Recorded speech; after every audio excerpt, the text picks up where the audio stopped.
December 1916.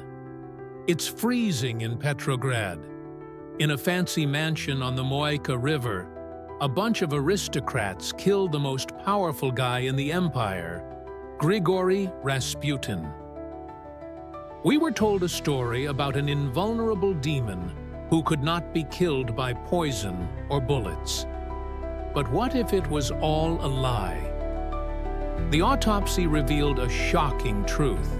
The fatal shot to the head was fired by a professional. Who was really behind this murder?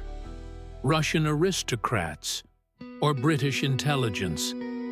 Today, we will separate myth from fact and uncover a secret that has been kept for 100 years.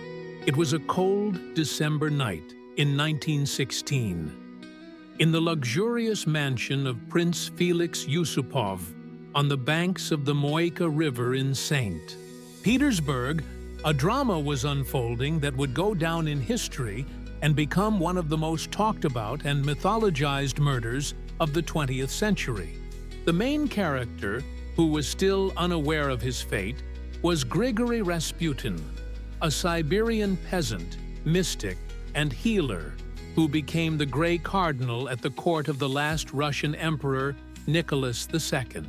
According to the canonical version, as recounted by Prince Yusupov himself in his memoirs, that night he lured Rasputin into his basement with the promise of a meeting with his wife, the famous beauty Irina. The scene had been set up in advance.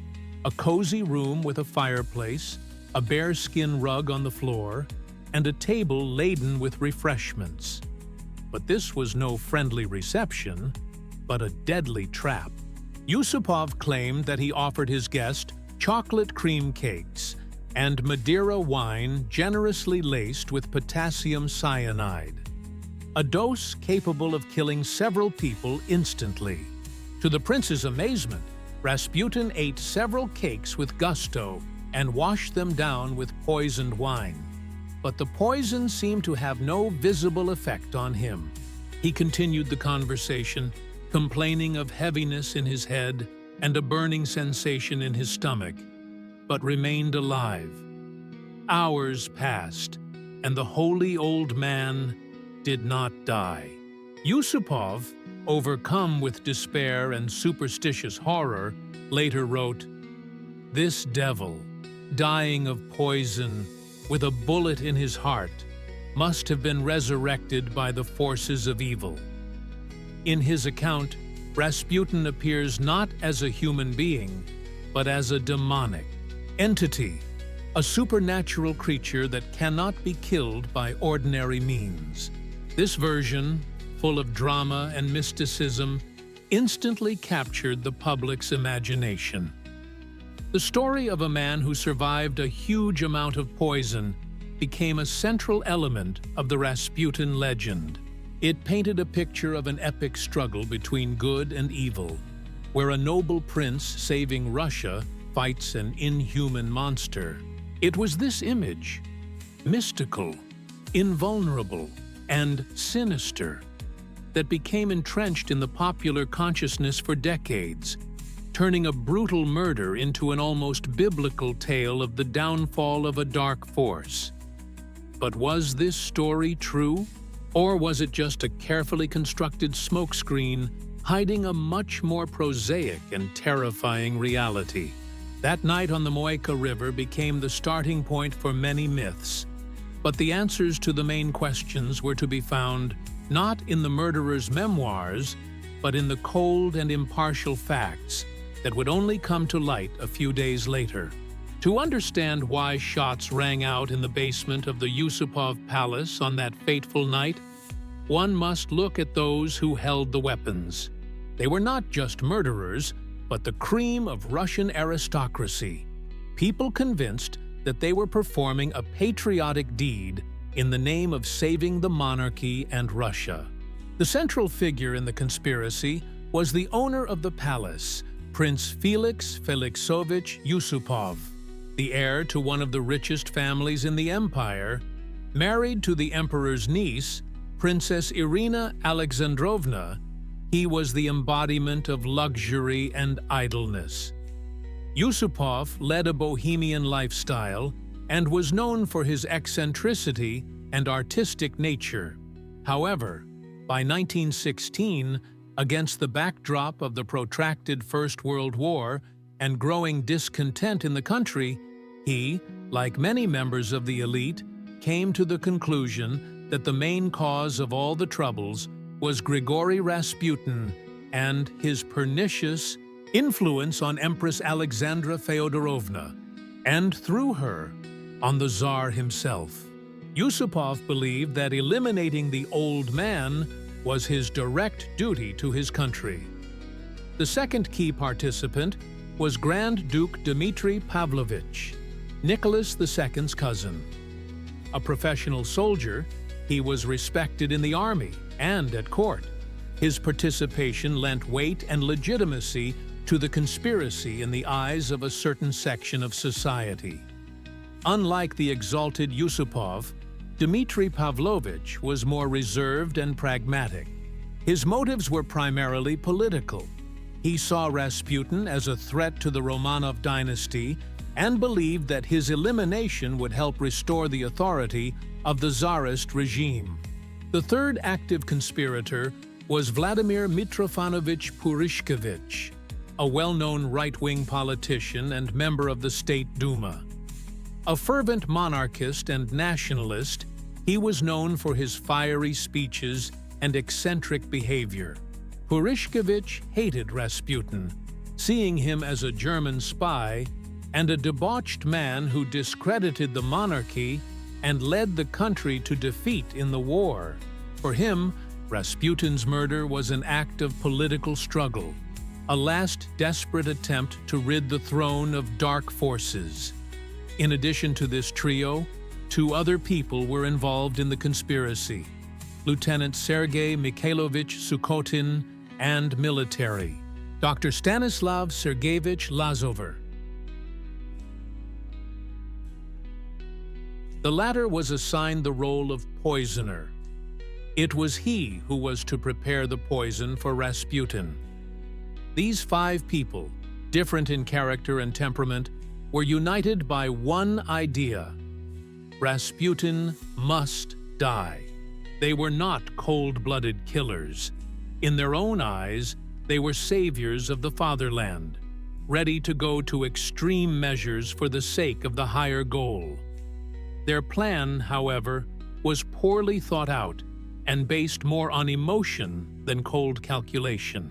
It was this mixture of aristocratic arrogance, political idealism, and outright amateurism that ultimately turned the planned assassination into a chaotic and bloody massacre that left more questions than answers.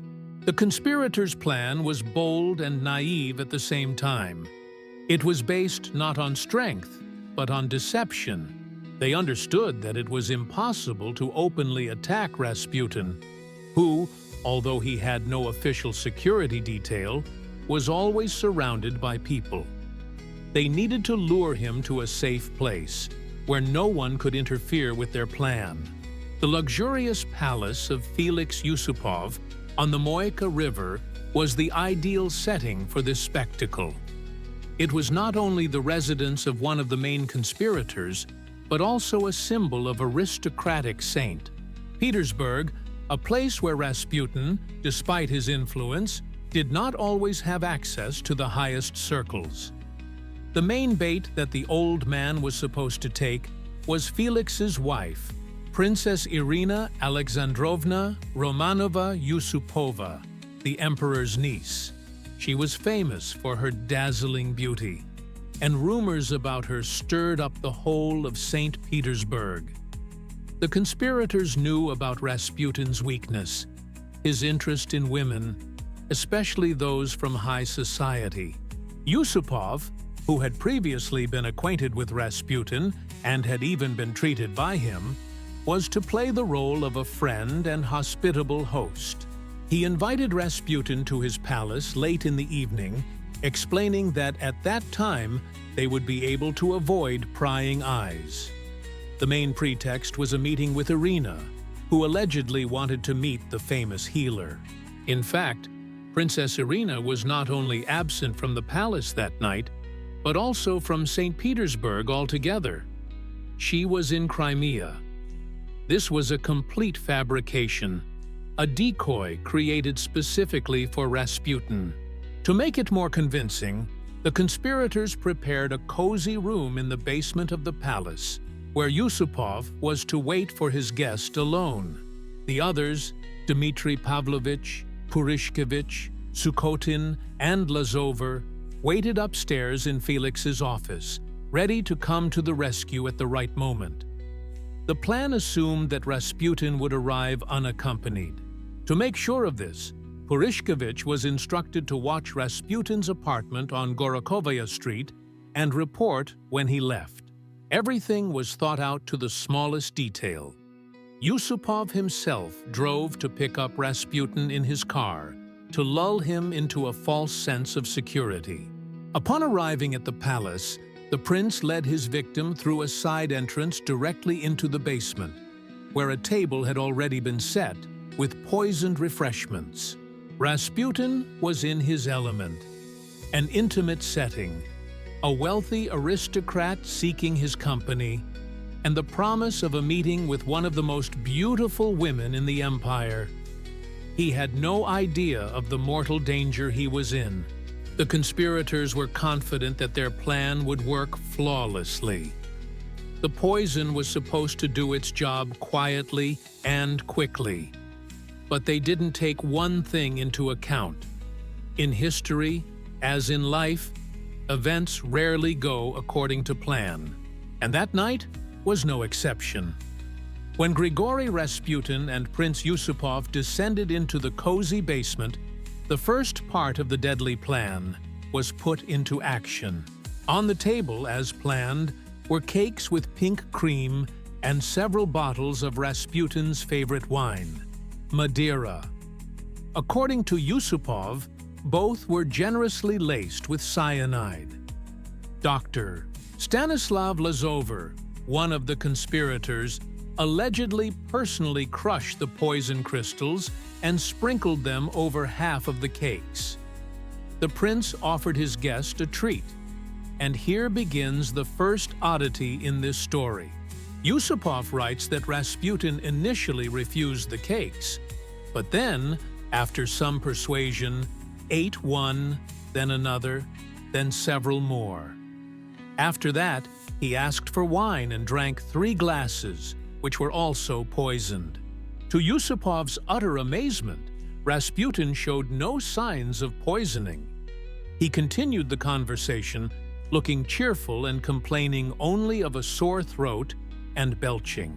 This scene became the cornerstone of the myth of Rasputin's invulnerability. A man who had ingested a lethal dose of cyanide and remained alive could not be an ordinary mortal.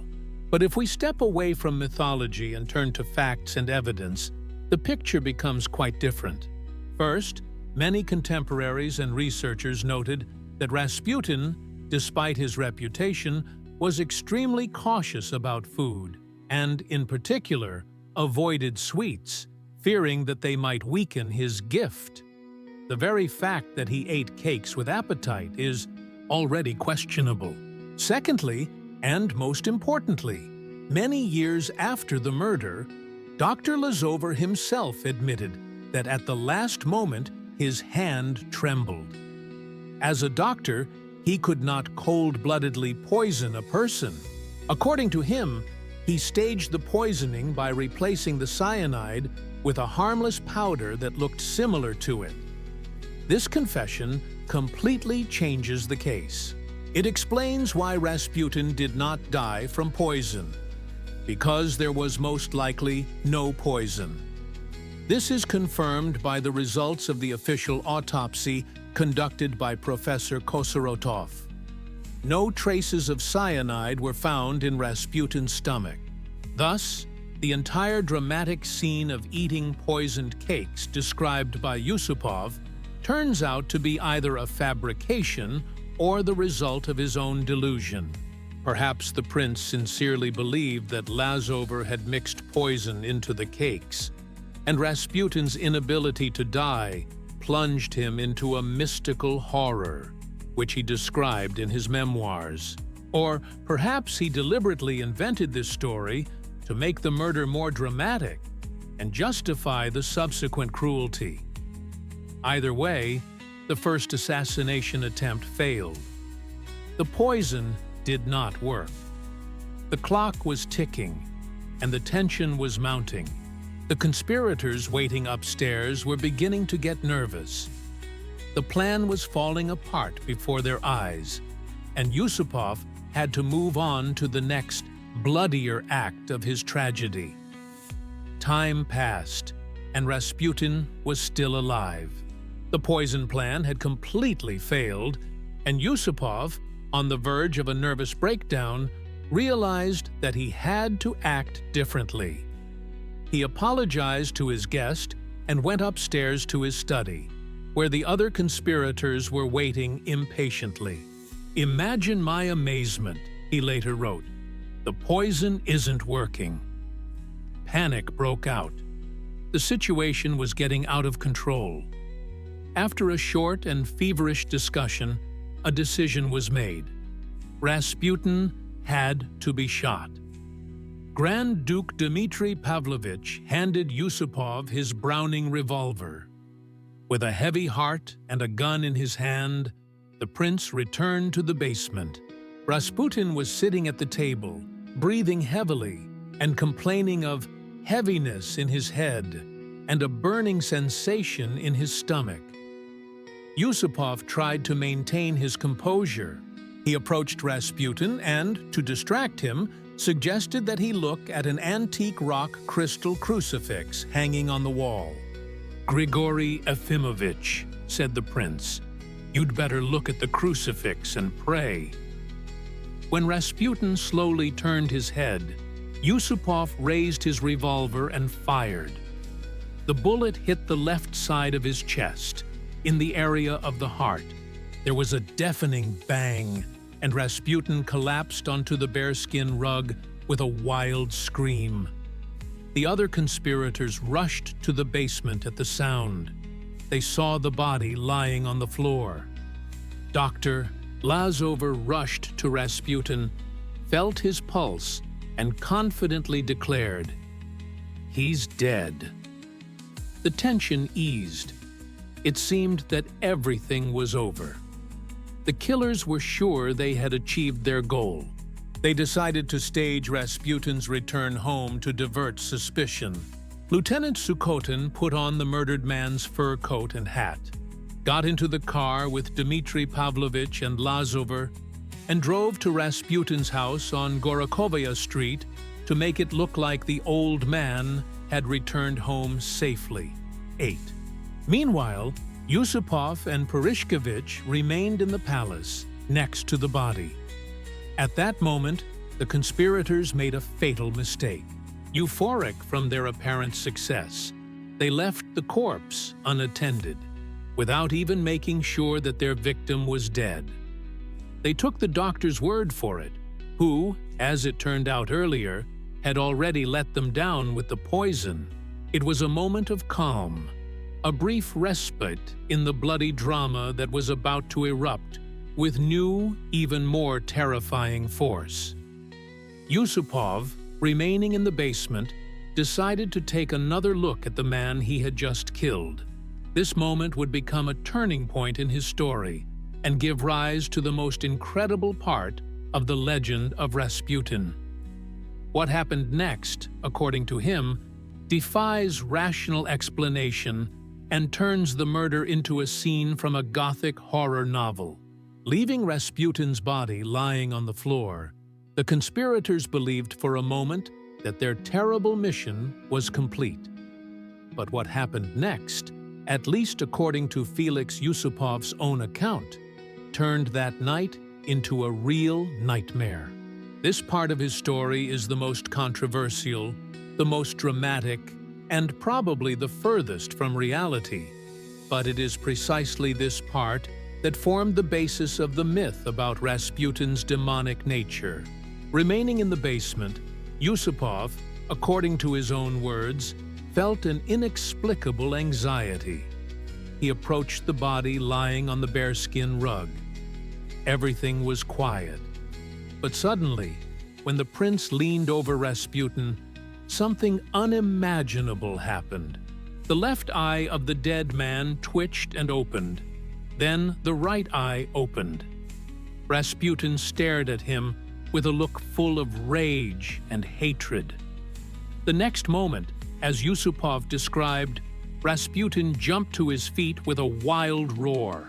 His face was contorted in a grimace of malice, and foam was coming out of his mouth.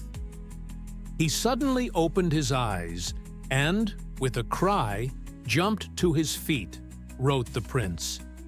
I saw those crazy, bulging eyes.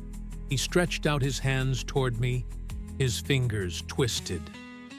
The dead man threw himself at his murderer, grabbed him by the shoulders, and tried to strangle him. Yusupov felt as if he had fallen into the clutches of the devil himself. He struggled to break free from the dead man's grip, leaving his epaulette in Rasputin's hands.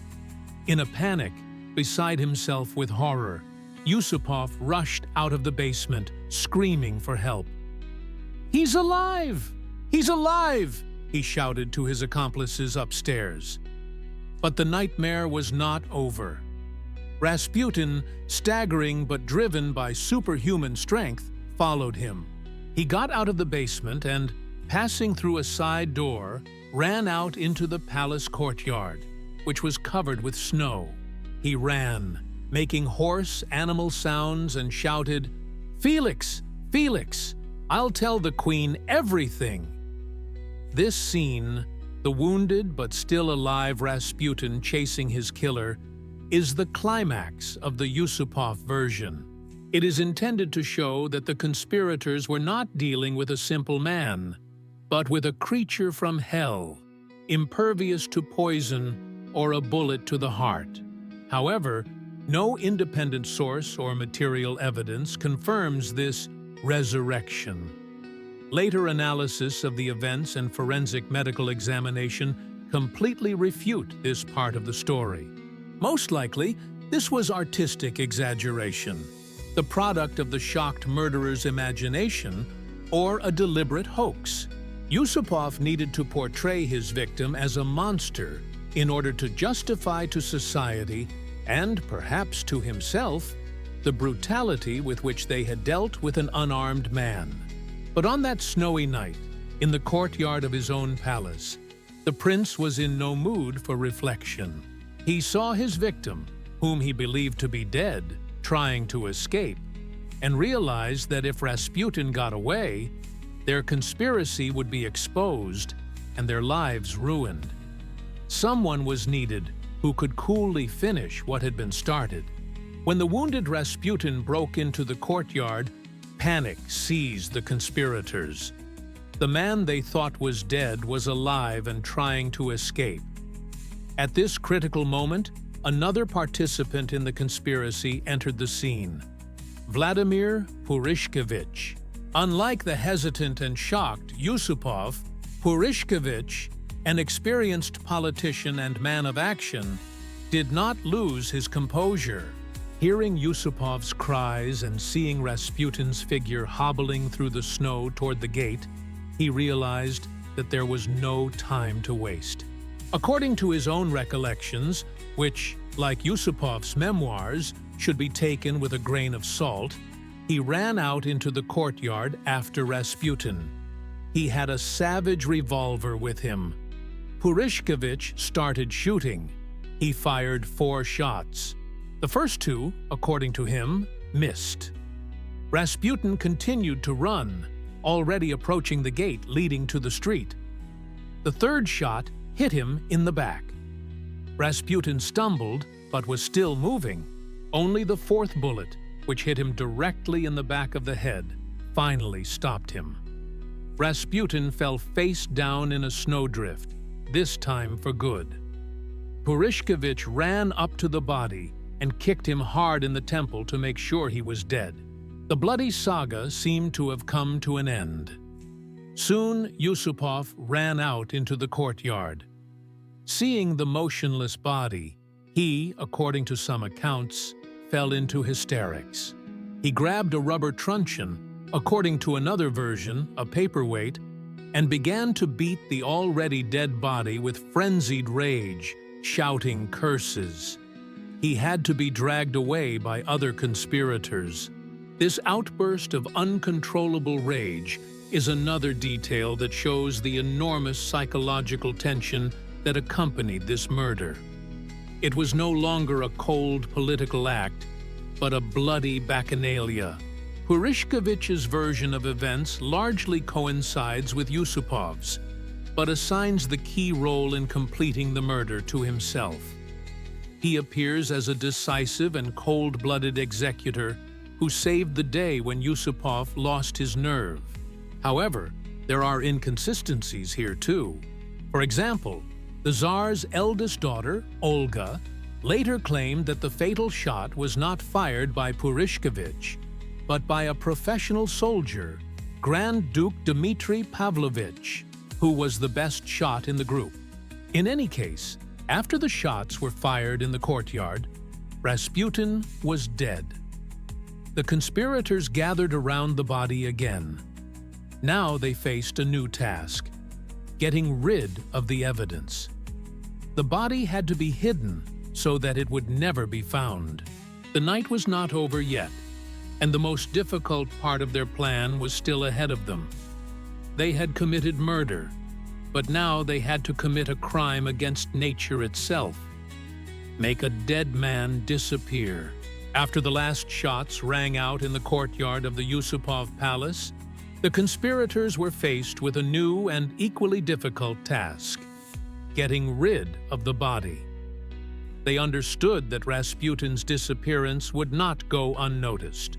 An investigation would begin, and if the body was found, the evidence could lead straight to them.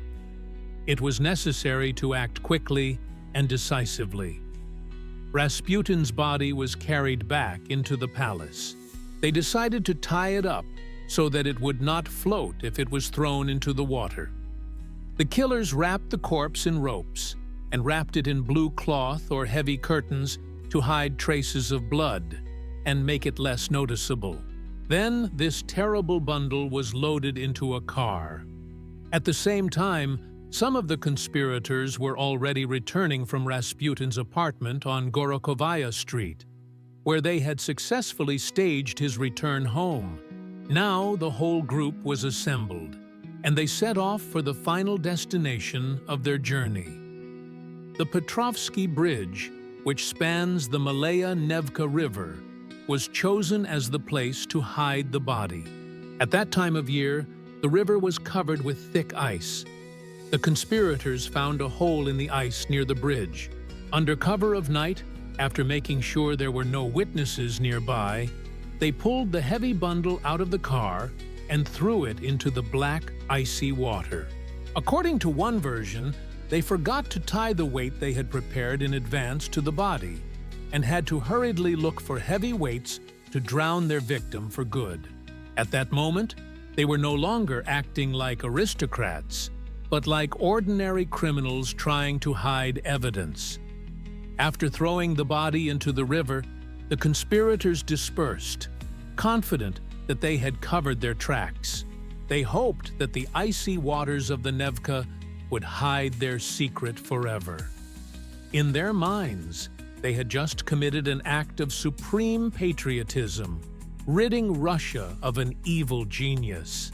Many in high society, upon learning of the murder, did indeed consider them heroes. However, they underestimated two things: the effectiveness of the capital's police and the fact that even in a decaying empire, the law was still trying to function. Their amateurish attempt to cover up the crime was doomed to failure. They left too many traces behind. Drops of blood remained on the railings of the Petrovsky Bridge. One of Rasputin's boots was lost and later found near an ice hole. The staging of his return home was clumsy and immediately aroused suspicion among Rasputin's servants. The conspirators were so confident of their impunity that they did not even bother to secure a reliable alibi. They acted like people who believed that their high position would protect them from justice. And in part, they were right. But the secret of their crime did not remain a secret for long. The icy river did not become a reliable grave for Rasputin. It was only a temporary repository, which would very soon return its terrible find to reveal to the world irrefutable evidence of a brutal murder. The conspirators' calculation that Rasputin's disappearance would remain a secret did not come true. The very next morning, on December 30th, 1916, rumors began to spread throughout Petrograd. Rasputin's daughters, worried that their father had not returned home, raised the alarm. Servants confirmed that he had left with Prince Yusupov during the night and had not returned. The news quickly reached Empress Alexandra Feodorovna, who immediately ordered the Minister of Internal Affairs, Alexander Protopopov, to launch an investigation. The wheels of justice, albeit creaking, began to turn. The police immediately took up the case. The investigation was headed by an experienced investigator, General Popov. The first to be questioned was Prince Yusupov, but he denied everything, behaved calmly, and claimed that Rasputin had simply left him during the night. However, his testimony was confused and unconvincing. Soon, the first pieces of evidence appeared. Police officers searching the area around Petrovsky Bridge noticed traces of blood on the railings. Then one of the river patrolmen found a galosh frozen into the ice, which was later confirmed to belong to Rasputin. It became clear that the body had to be searched for in the river.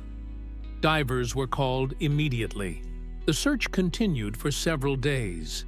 And then, on January 1st, 1917, according to the new calendar, the body was found. It was discovered frozen in the ice near Petrovsky Bridge. The corpse was in terrible condition. The arms were unnaturally raised and twisted, and the face was disfigured. The news of Rasputin's discovery had the effect of a bombshell. Now there was no doubt that the old man had been brutally murdered. Although the names of the killers had not yet been officially announced, everyone in high society already knew who was behind the crime. Society was divided. Conservative and monarchist circles greeted the news with jubilation. Yusupova, Dmitry Pavlovich, and Purishkevich were hailed as national heroes and saviors of Russia. Congratulatory telegrams were sent to them expressing support.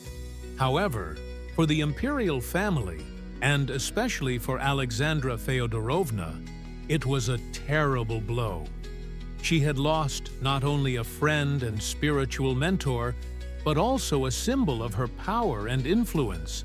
She demanded immediate and severe punishment for the murderers, whoever they were. Tsar Nicholas II found himself in a very difficult position. On the one hand, a man close to his family had been killed. On the other hand, his closest relatives, members of the imperial family, were involved in the murder. Any decision threatened to split the already unstable elite. The discovery of the body was a turning point. It turned rumors and speculation into a criminal case. Now an official investigation was required, and, most importantly, a forensic examination to provide a definitive answer to the question of how exactly Grigori Rasputin died. The results of this examination would prove far more shocking to the myth's supporters than the murder itself. After the discovery of Grigori Rasputin's body, the forensic examination became a key stage in the investigation. It was carried out in the evening of the same day, on the personal orders of Emperor Nicholas II.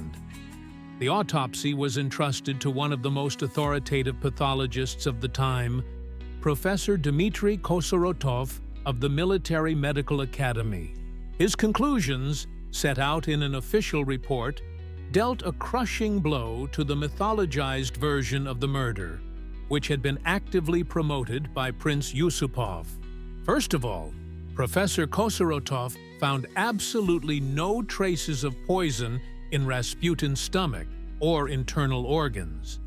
No potassium cyanide or any other poisonous substance. This completely refuted the first part of Yusupov's story about the cakes and wine. It became obvious that either the prince had made it all up, or he himself had been misled. Later, as we know, Dr. Lazover admitted that he had replaced the poison with a harmless substance, and the expert's conclusion became irrefutable proof of this. The next, and no less important conclusion, concerned the cause of death. Contrary to the legend that Rasputin was still alive when he was thrown into the river and died from drowning, Kosorotov established that there was no water in the lungs of the deceased. This meant only one thing. At the moment of immersion in the icy waters of the Malaya Nevka, Grigori Rasputin was already dead. The dramatic story of a struggle for life underwater also turned out to be fiction. According to the expert's conclusion, the real cause of death was gunshot wounds. A total of 3 were found, all fired from revolvers of different calibers. The first bullet entered the left side of the chest, grazing the heart. It was a serious injury, but perhaps not instantly fatal.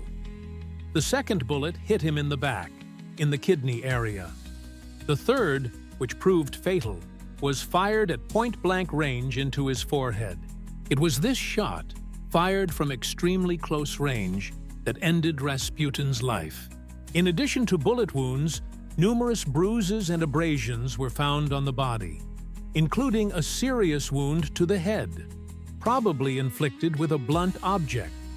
The same rubber truncheon or paperweight with which Yusupov, in a frenzy, beat the already dead body.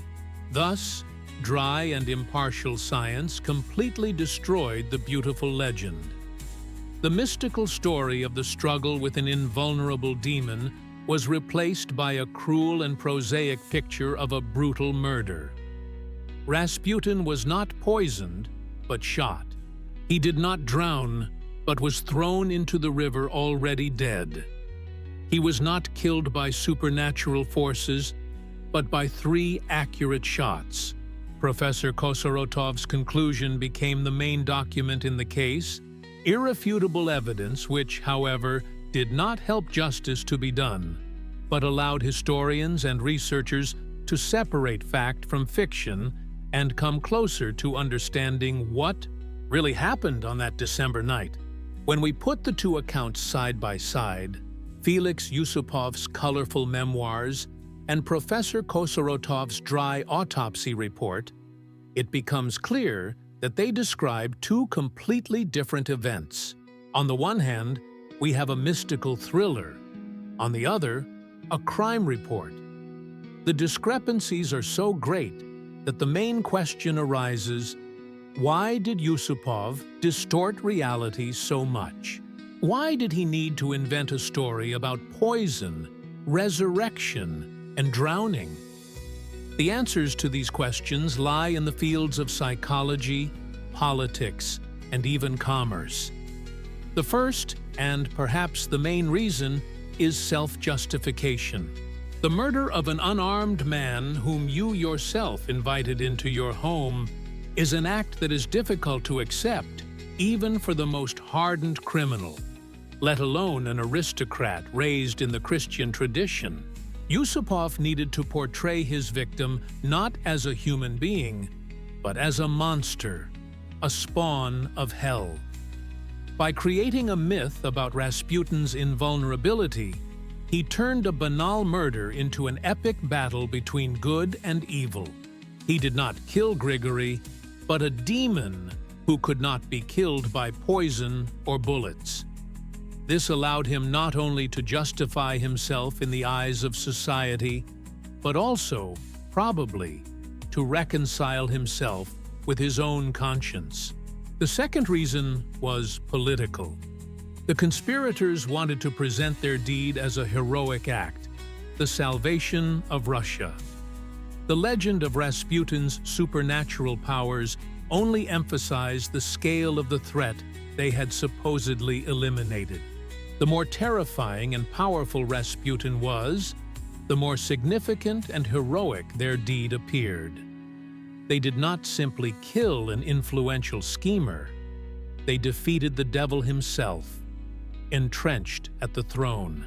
This narrative was enthusiastically embraced by certain circles of society and helped the murderers avoid serious punishment. The third reason, which should not be forgotten, is commercial. Yusupov published his memoirs in exile in 1928. By that time, there was enormous interest in the mysterious Russian soul and the last days of the empire. A sensational story full of mysticism and horror sold much better than the true but far more banal account of a mundane murder. Yusupov, being an artistic man, understood the laws of the genre perfectly and created a product that was in great demand among Western audiences. So, what do we have left when we strip away all the trappings? A group of aristocrats lures Rasputin into the palace. An attempt to poison him most likely fails because the poison has been replaced. Yusupov then shoots him with a revolver. The wound is not fatal. Rasputin, wounded and in shock, tries to escape. In the courtyard, he is caught and killed by Purishkevich, or possibly Dmitry Pavlovich, with several shots. After that, the already dead body is beaten and drowned in the river. This is a cruel, dirty, and bloody story that has nothing to do with a noble duel against the forces of darkness. It is a story of how fear, hatred, and political ambition drive people to crime, and then force them to lie to hide its true, ugly essence. But even in this seemingly clear picture, there remains one intriguing detail that has given rise to another, far more complex conspiracy theory. Even when we separate fact from fiction in the story of Rasputin's murder, there remains one detail that continues to haunt researchers and conspiracy theorists. It is that third bullet. According to the autopsy report, the fatal shot was fired at close range to the forehead. The nature of this wound is very different from the other two. While the shots to the chest and back could have been fired in the confusion and heat of the moment, the shot to the forehead appears to have been a cold-blooded, professional coup de grace, a control shot intended to ensure the victim's death. It was this third bullet that raised doubts that the murder was the work of Russian aristocratic amateurs. Prince Yusupov and Vladimir Purishkevich were overcome with panic and rage. Grand Duke Dmitry Pavlovich, although a military man, would hardly have finished off a man who was already dead in this way. A coup de grace to the head is the signature of a professional killer, a man trained to act quickly, efficiently, and without emotion. Who could this man have been? None of the officially recognized participants in the conspiracy fit this description. Moreover, according to some sources, the caliber of the bullet extracted from Rasputin's forehead did not match the caliber of the weapons possessed by the conspirators. In particular, it was a .45 caliber bullet, characteristic of the British Webley service revolver. Russian aristocrats were mainly armed with Browning and Savage revolvers. This discrepancy became the starting point for the most intriguing and still unproven theory: the theory of a British connection in Rasputin's murder. Could there have been another, sixth participant in the conspiracy in the basement or courtyard of the Yusupov palace, about whom everyone preferred to remain silent, a mysterious shooter who intervened at the decisive moment when the amateurish plan of the Russian aristocrats began to unravel and professionally finished what had been started. This version explains a lot. The strange nature of the fatal wound, the inconsistencies in the calibers of the weapons, and even the mystical horror of Yusupov, who may not have fully understood who exactly had delivered the fatal blow in his own home. The mystery of the third bullet transforms the story of Rasputin's murder from an internal Russian political conflict into an international spy thriller. It shifts the focus from the question, which one of them, to the question, was there anyone else? And the answer to this question may not be found in snowy Petrograd in 1916, but in foggy London, in the offices of His Majesty's Secret Service, which had its own very good reasons for wanting Grigori Rasputin dead. The theory of British intelligence involvement in Rasputin's murder is not just the figment of conspiracy theorists' imaginations. It has serious circumstantial evidence and, most importantly, a clear and understandable motive. In 1916, the First World War was raging. Russia was a key ally of Great Britain and France on the Eastern Front, drawing significant forces away from Germany and Austria-Hungary. However, by the end of the year, voices in Russian ruling circles were growing louder in favor of a separate peace with Germany. The main proponent of this idea in the eyes of British intelligence was Grigori Rasputin. He had enormous influence over Empress Alexandra Feodorovna, who was of German origin, and convinced her, and through her the Tsar, that the war was disastrous for Russia and must be ended. For Great Britain, Russia's withdrawal from the war would have been a catastrophe. This would have allowed Germany to transfer all its forces to the Western Front, which could have led to the defeat of the Entente. From this point of view, Rasputin was not just a mad monk, but a direct threat to the national interests of the British Empire. His elimination became a strategic task, and here a specific name appears on the scene. Oswald Rayner, an agent of the British Secret Intelligence Service, SIS, later MI6. Rayner was not a random person. He studied at Oxford University with Felix Yusupov and was his close friend. By 1916, Rayner was in Petrograd as a British intelligence agent. His job was to gather information and, if necessary, carry out covert operations. Many researchers, in particular historian Andrew Cook, author of the book To Kill Rasputin, claim that Rayner was the mysterious sixth member of the conspiracy. According to their version, British intelligence, knowing about the aristocrats' plans, decided to use them as a cover.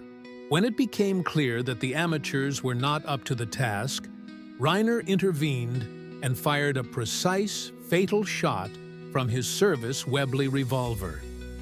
This version is supported by several facts. First, the British ambassador to Petrograd, George Buchanan, mentioned in his reports that he knew about the plot about a week before the assassination, although he denied British involvement.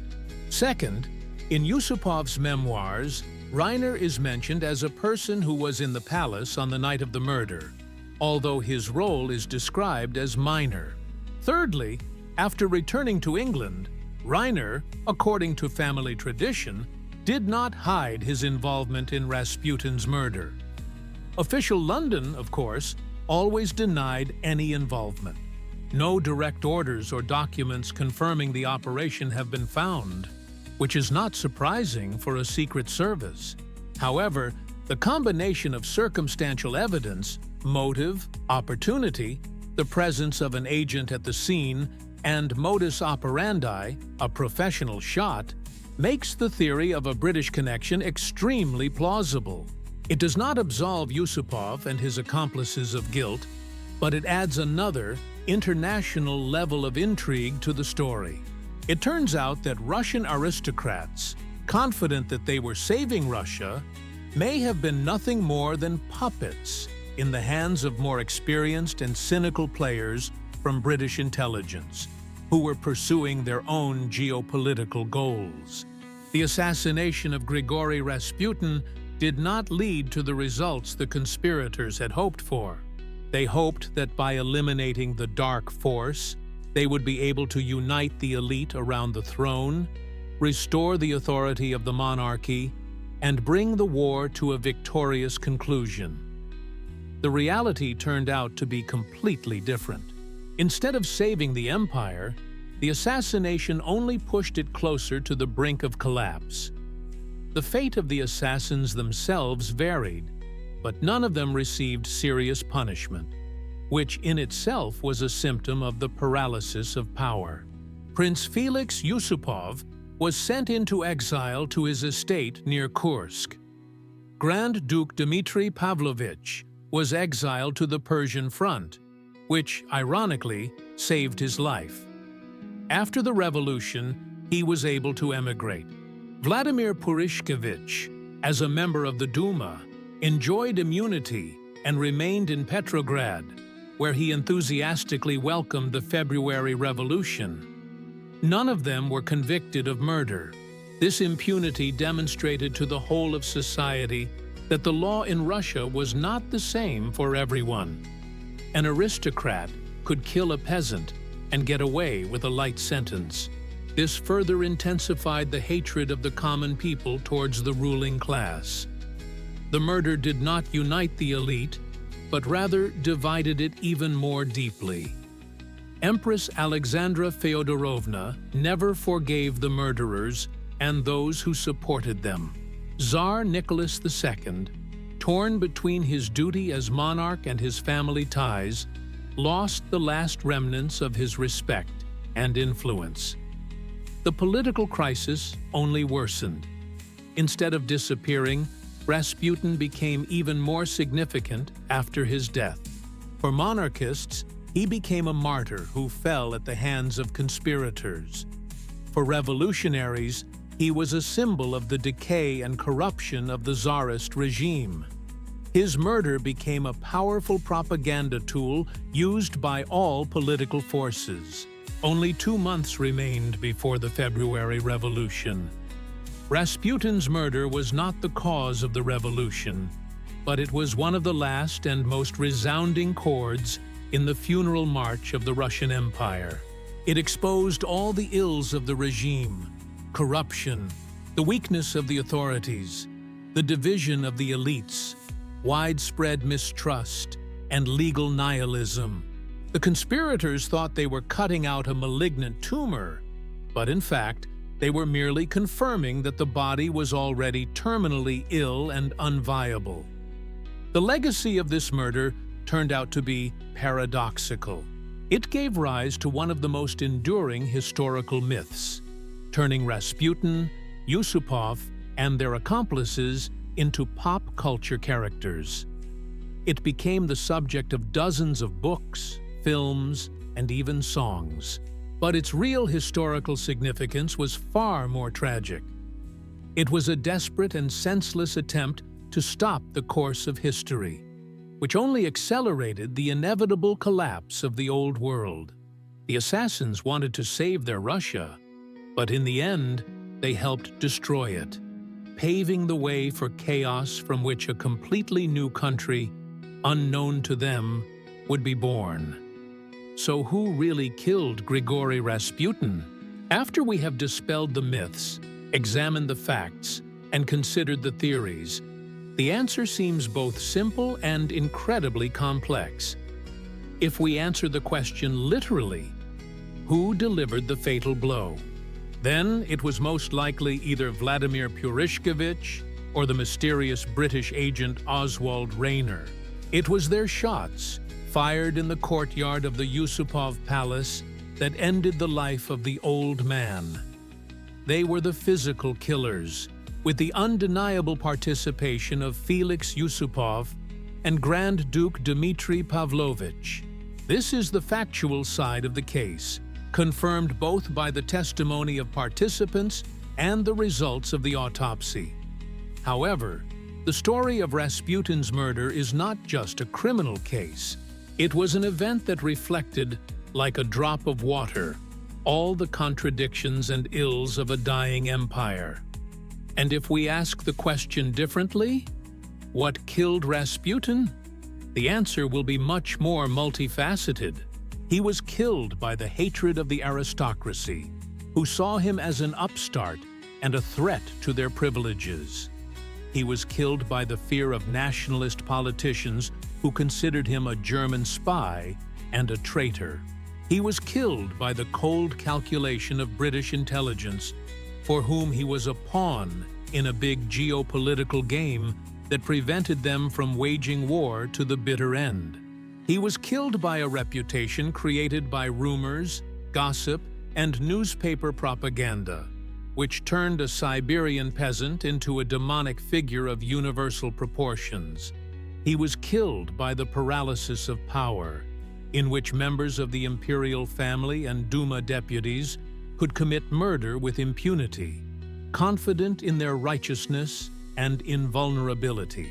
And finally, he was killed by history itself, the inexorable course of events that led the Russian Empire to revolution and civil war. Rasputin became a lightning rod onto which all the pent-up rage of society was unleashed. His murder was an act of desperation, an illusion that by eliminating one person, all problems could be solved. The canonical version of the murder, as told by Yusupov, is a myth created for self-justification and heroization. The reality was much more prosaic and terrifying. A group of amateur conspirators, possibly directed by a foreign agent, brutally murdered a man who had become a symbol of all the ills of their country.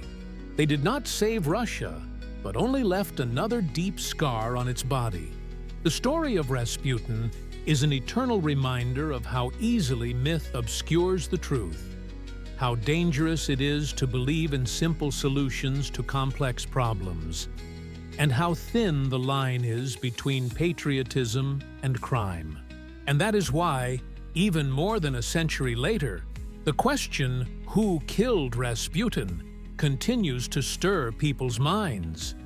Because the answer is not just the name of the murderer, but a diagnosis of an entire society at a turning point in its history.